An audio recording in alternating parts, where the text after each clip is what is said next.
favorite pony, this is Star Singer.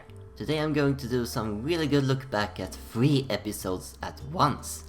Well, the only reason is because I haven't seen the episodes for about 3 weeks now. And I want to do some kind of a compilation of all of the 3 to 1. So let's begin. So first we begin with Season 5 Episode 10, Princess Spike. No offense to Spike, but when it comes to Spike trying to help out, I will not rely on him. It will just cause a bit of trouble. The things I like about this episode is when Spike is trying his best to keep them down from waking up Twilight. One another thing about this episode is that Celestia's speech was pretty accurate. Every pony from every part of Equestria is there reuniting as one. One another thing that excites me is that Fancy Pants is returning again, voiced by John Delancey. One thing I reacted more about is that Spike is allergic to those dragon sneezing flowers. How can you be allergic to that? Oh, I forgot that he's a dragon. That makes sense. Even though that troubles comes, it solves in the end with a really good happy face. How, you wonder? Well, Spike apologizes and says that it was he who gave the orders to ponies and not Twilight Sparkle. And that resulted that every pony helps him to build up the gem statues, which represents all the ponies from every part of Equestria. One another thing that I reacted to is when Spike is getting smacked by Cadence with a door. That's pretty much so similar when Twilight is getting smacked by Spike with a door. If you refer to the episode Pinky Sense or something like it, you will understand the deal. Next up is episode 11, called Party Pooped. One thing I reacted about this episode are the Jacks. I mean, they look pretty much like Vikings because I'm from Sweden, the Vikings came from Sweden, they were doing plunderings around coast to coast in every part of Europe, and it looks pretty much accurate because the Jacks like snow, the Vikings lived in the snowy conditions back then, and yeah, something like it. I mean, it is a Pinkie Pie episode where Pinkie Pie is trying her best to entertain the Jacks as best as possible, because she's the only one that hides the secret of how to actually do a party for every pony. One thing that excites me though is that they portray Beatles. I mean, the Beatles were popular back then, they did this iconic, famous art when they are walking the street, they left the band, and how did Pinkie Pie actually do all that during her search for the Jacks' homeland? I mean, it must have been taking about months to actually do all that. But this looks like it's been doing for seconds. There's just one thing that I've been wondering about since I saw this episode.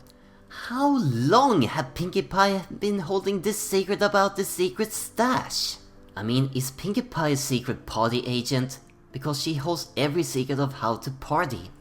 Even though that the friends are trying their best without Pinkie Pie to entertain the Jacks are still not actually that happy, and decide to start a war. But it solves out in the end with Pinkie Pie planning a really big party, and I mean really this time. And the Jacks really enjoy it, and they are going to be friends for thousands of moons with the ponies.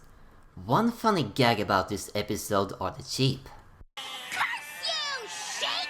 First, Pinkie Pie curses the sheep for stopping the train for her, but she honors them afterwards when the sheep are stopping the train for the Jacks from leaving. So I guess I can see some really funny memes about this afterwards. So with that done, let's go to episode 12, Amending Fences. This was the most heart-taking episode for me because this is where all of it began. I mean, we remember in season 1 episode 1 when Twilight Sparkle first studied about anything but friendship, but gains friendship when she is defeating Nightmare Moon with all of her new friends from Ponyville. When Twilight Sparkle realizes that she hadn't seen her friends for a really long while, she decides to go to Canterlot to mend her wounds by visiting her friends once again. It went pretty much of good until she meets Moondancer, a pony that studies much about everything but friendship, just like Twilight Sparkle, but she's even worse. So what Twilight Sparkle is doing is that she's trying to make up to Moondancer by inviting her for dinner, and talk to her, and even set up a party for her. That's when it reveals that Moondancer is really disappointed because Twilight Sparkle left the party for the studying of trying to defeat Nightmare Moon.